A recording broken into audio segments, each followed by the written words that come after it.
Welcome, everybody, to the Speaker Showcase featuring Distinguished Toastmaster and accredited speaker, Ellie Kay. I am Kate Wingrove, Training and Development Director at Toastmasters International, and it is my pleasure to moderate today's live Q&A session.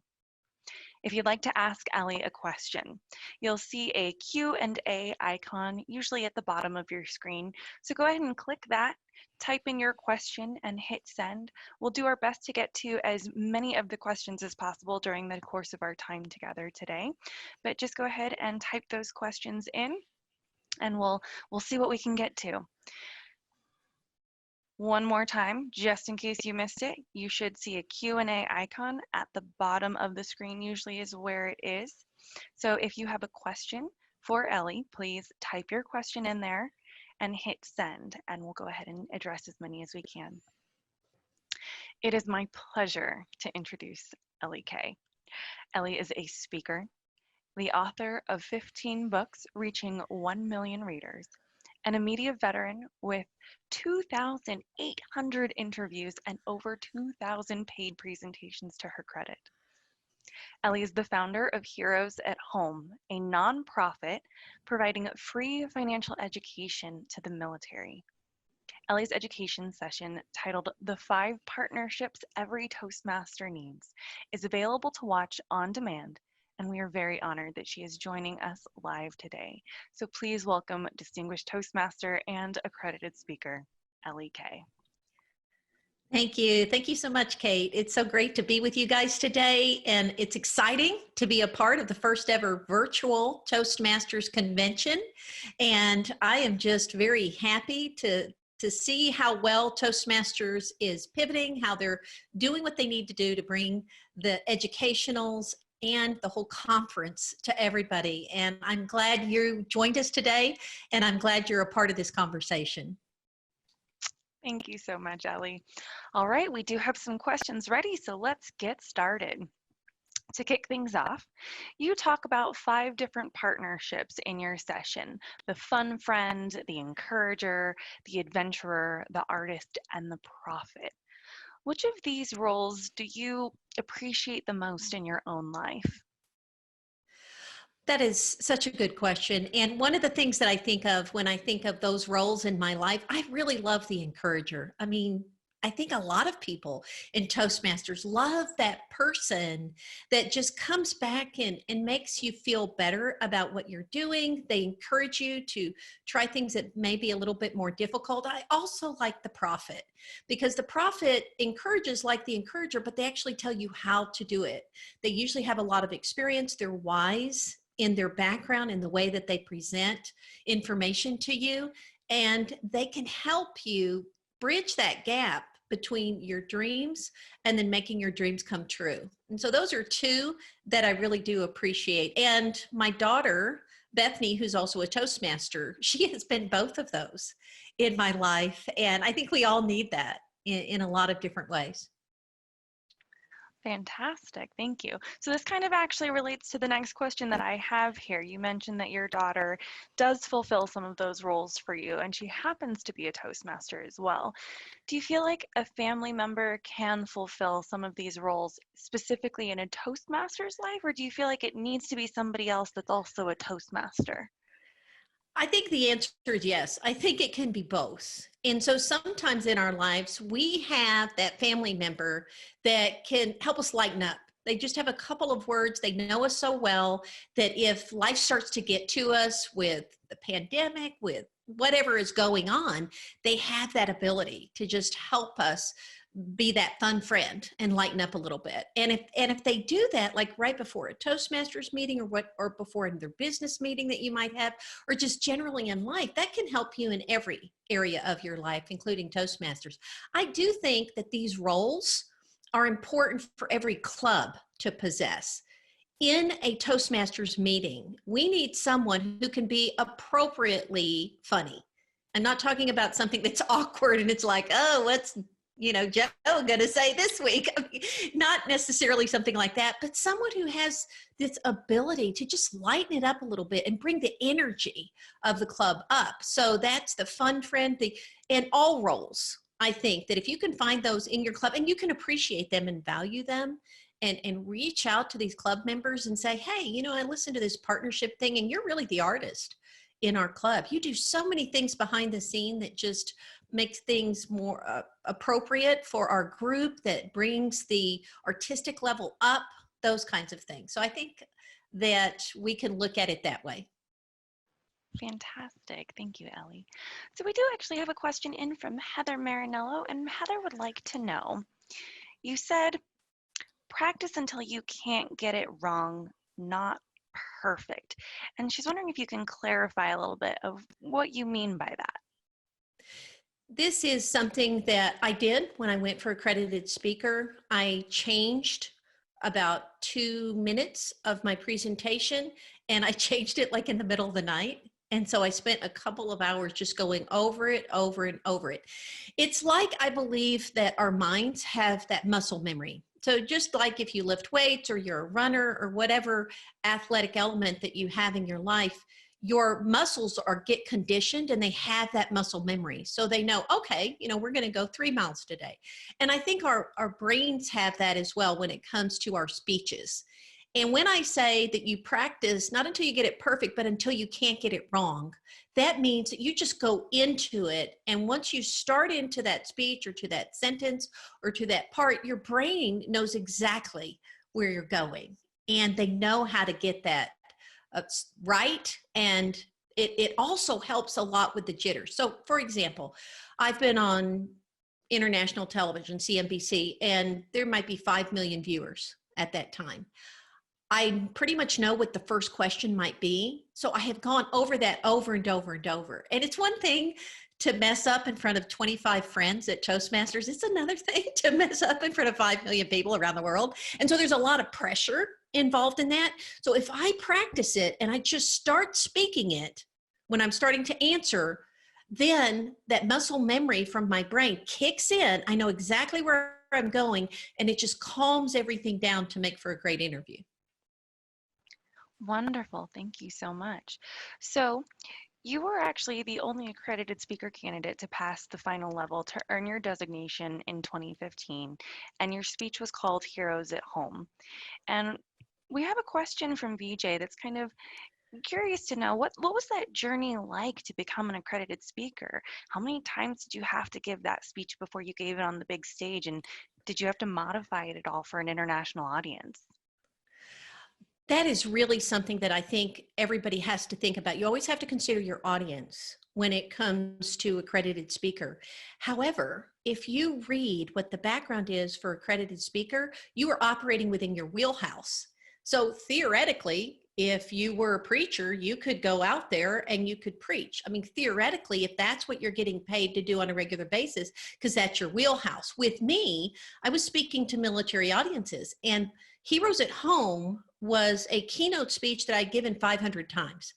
I also presented on finances, living rich for less, money doesn't grow on trees. So I had 2 different wheelhouses that I could choose to go for with accredited speaker. But my Heroes at Home was really near and dear to my heart. And one of the things that I did was in my introduction, I had them say, for the purposes of this speech, you are not an international audience. You are an audience of military members and their families. And we didn't say necessarily United States, just military members and their families.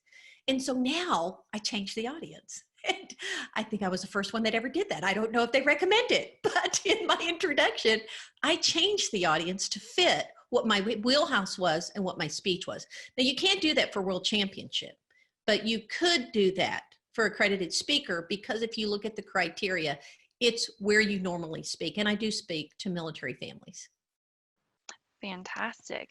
And related to your role as an accredited speaker, you did mention that accredited speaker Cheryl Rausch and past international president Michael Notaro were a couple of prophets in your life who helped, and, you know, they gave you some wise and practical advice. Would you mind sharing with us what they actually said that or did that made that difference for you in your decision to go for the accredited speaker designation? Thank you for that. I believe that when it comes to these 5 partnerships that every Toastmaster needs, some of these partnerships might just be for a day. you may not have a very long relationship with someone at all. And that's what it was with Mike Notaro. He was at our District 33 event. I happened to sit next to him in a breakout. And we started talking about the fact that the speaker was an accredited speaker. And so he started telling me about it and how to do it. And then he looks at me when he realizes that I have a lot of paid speeches under my belt already. It was something I was already doing, working in the space professionally. And he looks me right in the eye and he goes, you ought to go for it. You ought to do it. And I could tell it wasn't like something that he just says to everybody. It's like, yeah, you ought to go for it. You ought to go for it. You ought to go. You could tell that he really meant it. And so that was that, like, a moment. And I may have seen him from afar. I don't know if he remembers me at all, but that was this glorious moment. And it happened, at a gathering. So at convention, you might meet that one person that prophet that speaks into your life so profoundly that it changes it forever. And then Cheryl, it was more of someone that's still in my life. And she came into my life as a mentor for accredited speaker. And she just told me the practicalities of it, what it looked like, how many times you can try for it before you can no longer try again. She just gave me a lot of practical background information. And I think knowledge is power. And so Cheryl has all the knowledge. I mean, she is the godmother of the accredited speakers, and she really does know so much about it. And that helped me feel more comfortable to go for it. So I'm really grateful for those two Toastmaster prophets in my life. That's so wonderful. I love that. So we are getting a couple of questions about how do you kind of find these people, or what suggestions do you have on how you can determine which role or possibly plural roles would be best for you to approach? How do you find these people in your lives? In particular, one of the questions that came in from Sarinka was, for people that are profit partners, how do you even approach them to ask them to become that partner for you? I think that when it comes to clubs, there are people that are operating in these skill sets already. So think about that person that when they're the Toastmaster for the day, they're just so good at making jokes and bringing the energy up. So that would be a fun friend. That would be someone that could help you in your speeches as you present things and in meetings to help bring the energy up. And sometimes you may not go to them and say, will you be my fun friend? Will you be my encourager? It may not necessarily be that formal, but it may just be a functionary role that they have in your club. And you can go to them and say, thank you so much for being the adventurer. You're always trying new things in the club. And that inspires me to want to be more of an adventurer and try new things as well. When it comes to someone like the prophet, I think that these are people that if you want help with a speech or just their opinion on something, there's nothing wrong with going to them. I love the fact that Toastmasters has mentoring programs. And that's a big part of developing leaders and better communicators. And that's the mentoring. And I believe that a lot of people that are the prophets and that fulfill that prophet role are already used to the idea that people will ask them for advice and come to them in that way. And, sometimes you have not because you ask not. So it's important to at least ask, and then you can get that role fulfilled. All right. What if we kind of think about it the other way? Clarice Kresser from District 33 is wondering, how do we know which roles we should fill? Or how do we know what suggestions do you have to help us identify which of these roles we should be taking on? I think that the feedback that you get from other people when you're fulfilling this roles, that helps you clue in to what role you fulfill on a regular basis. I've always heard that when you operate within your gifts, and in some ways, these 5 partnerships are giftings and talents that you have, that they're done with ease and effectiveness. So how easy is it for you to lighten things up? How easy is it for you to create the most amazing slide deck for a presentation and enjoy it while you're doing? You might be an artist if that's the case. How easy is it for you to just go for it and do something new? That means you might be an adventurer and you can encourage other people to do that. I happen to know Clarice, and I will tell you she is one of the best evaluators that I have ever met in all of Toastmasters. She encourages in her evaluations, but she also has a prophetic element because she sees certain things of ways that you can fix your speeches. And she'll do that for me, actually, because she will help me. And I'll think, oh, well, I never considered that in my speech. So she fulfills both of those roles. So Clarice, if you're wondering what you are, you're an encourager and you're a prophet. That's wonderful. How fantastic. All right, we have a question that has come in from Ed Green, and Ed is wondering, what's next for you on your road to development? I would like to be the first woman to ever hold world champion of public speaking and accredited speaker.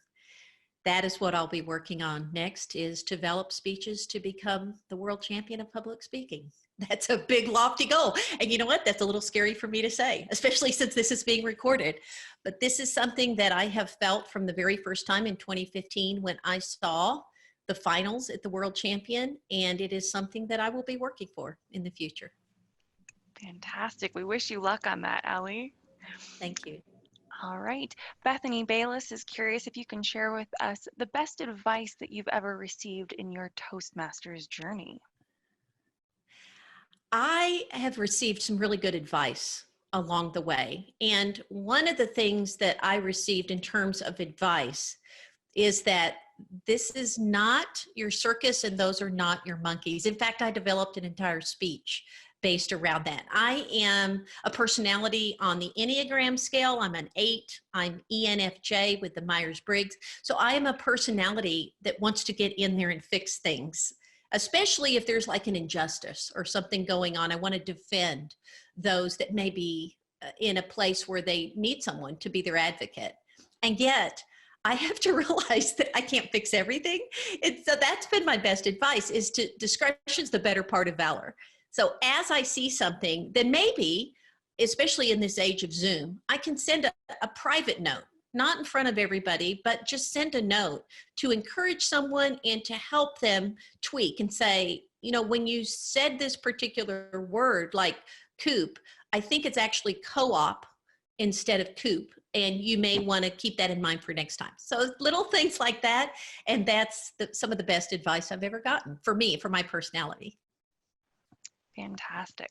So we have these 5 partnerships, and I'm going to say them again for everyone. We've got our fun friend, our encourager, our adventurer, our artist, and our prophet.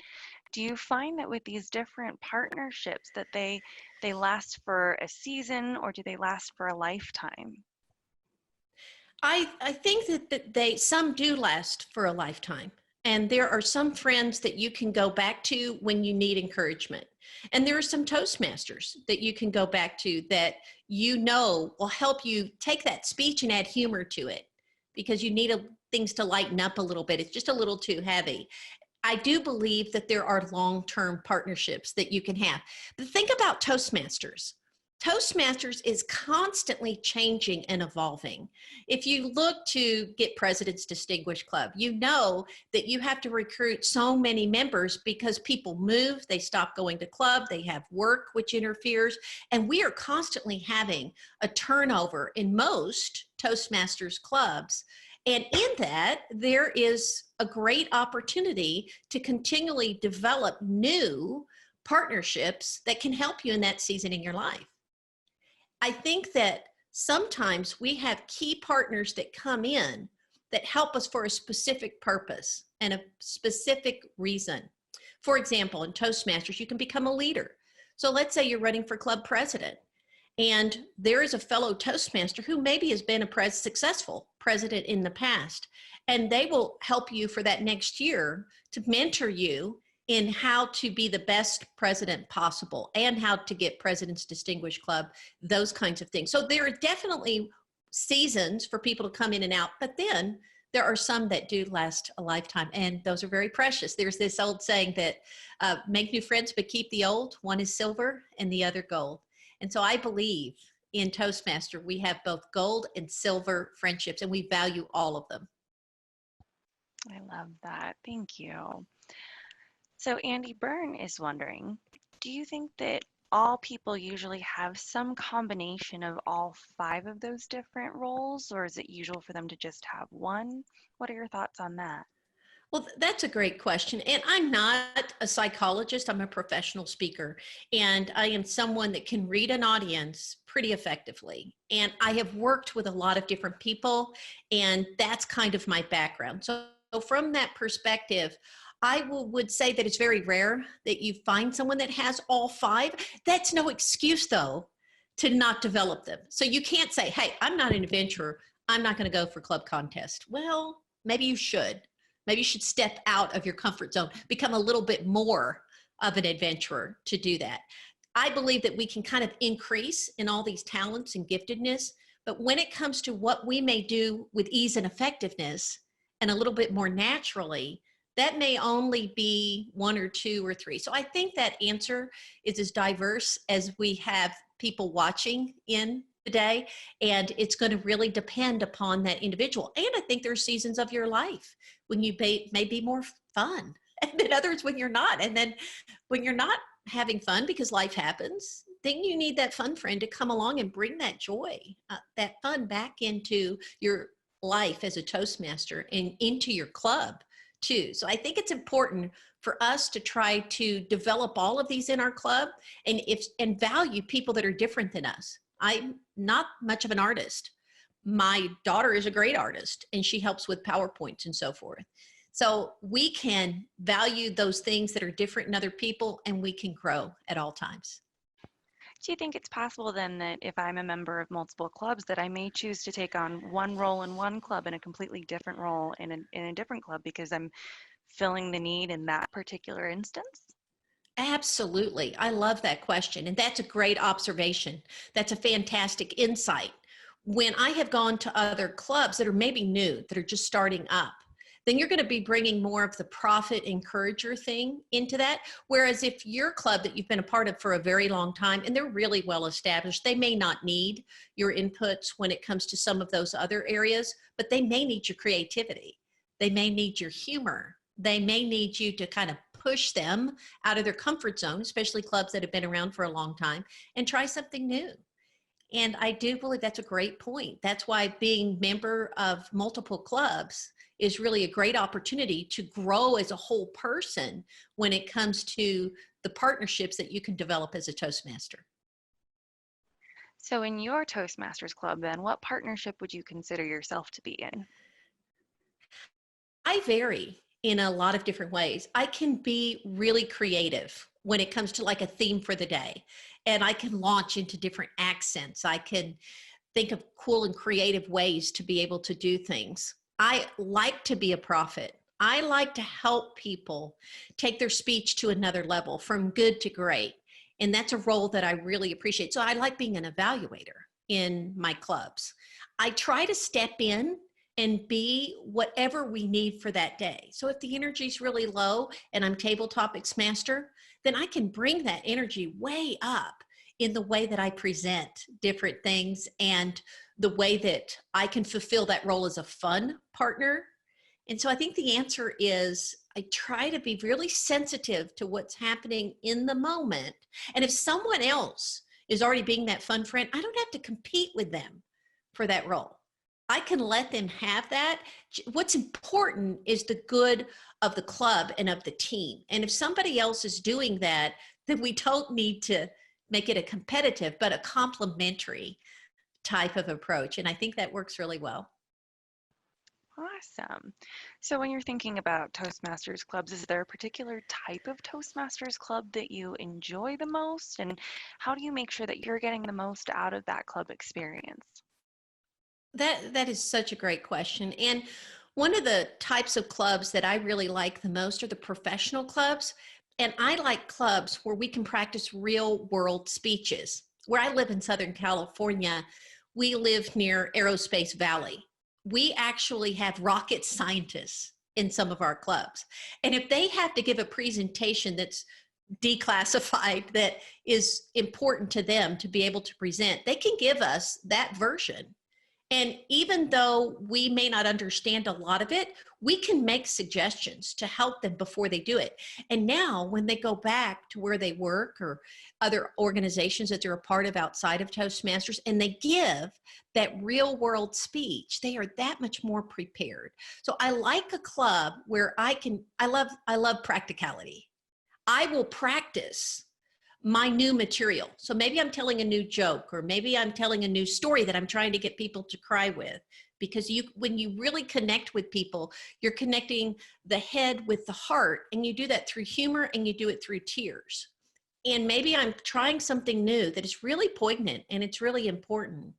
And in doing that, I'll try it out on my club. And there's this one woman in particular, and if she doesn't cry, then it's not very poignant.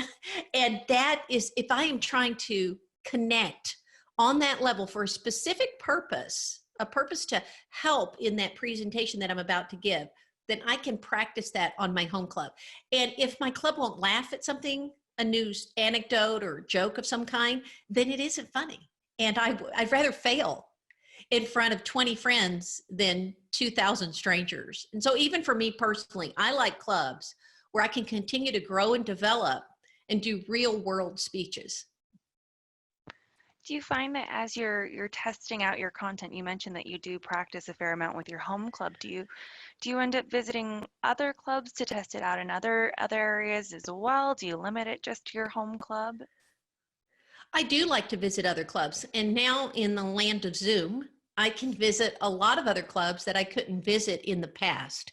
And I do like to see the way other clubs do things. And if you are a Toastmaster and you've never visited any other club besides your own club, then there's a whole world out there for you to enjoy and to explore. And I would encourage you, especially when you can join in with an online platform of some kind, visit other clubs and see what they're like, because there are things there that will make you grow as a communicator, as a leader, and you can take back ideas to your own club. For example, in one of my original clubs, we would pass out the notes that we would have all the different roles, and we called those love notes. I visited another club and I thought that everyone called them love notes. So I asked, how do we pass out my love note? And they just kind of looked at me and they said, I guess you can just give it directly to the person. So I gave it to another man. And then my daughter whispered, I don't think they call them love notes, but he got a love note. And so that's just one of the things we do in our own club. Fantastic. So we have a question. This is about those partnerships again, and it's basically, it sounds like all of these partnerships are people who are really, really active participants within the club environment. And the question related to this is, do you think it's possible that there might be another type of partnership that's really about observing and learning, or observing and reporting back, and this person might be, they've titled it the inspector, that might be a partnership? I think that the fact that people are thinking about additional partnerships means that this presentation hit its mark, because they're trying to personalize it for their own experience, for their own club, for their own country even, and culture. And I love that, because that's the purpose of these educationals. Not just to say, hey, do it Ellie K's way. There's only 5. There are these 1, 2, 3, 4, 5. That's all there is. That's not the purpose of this. The purpose is to enhance your Toastmaster experience, to grow as a communicator and as a leader. And if you can think of other roles that may come in, then more power to you. But this also reminds me of one last thing. And that is, these are not all extroverted roles, because we have room for and a place for introverts in our clubs. And any of these roles can be a role that an introvert can fulfill. So yes, you may think that they're really active and out there, but the behind the scenes roles are just as important as what's coming out in actively on the screen that everybody hears. These private communications that you have with people, to be able to help them improve the quality of the impact, the timing on a joke, to help them really know, look, if you give the speech again, keep this part in. If you have to cut it, keep this part in because it was really, really effective. It's not just about what you need to improve. It's about what you're doing really well. And if you do something different, how you need to keep it in. Any of those can be fulfilled as easily by an introvert as an extrovert. And so that's kind of my opinion on the idea of roles. And I'm glad to hear that people are personalizing them to that extent. Fantastic. Thank you so much, Ellie. We are just about at the end of our time, and I do want to be respectful of everybody's time, so I'm going to end our Q&A period now. But just thank you so much, Ellie, for your time today, for spending this 30 minutes with us, and for answering our questions. Thank you to all of our attendees for joining us and for attending this speaker showcase. If you have not already done so, please make sure that you watch Ellie K's education session, The 5 Partnerships Every Toastmaster Needs. You can access it through the convention application. You will actually need to download that. It'll either be on your Android or Apple device, and they are available for you there. Thank you all so much.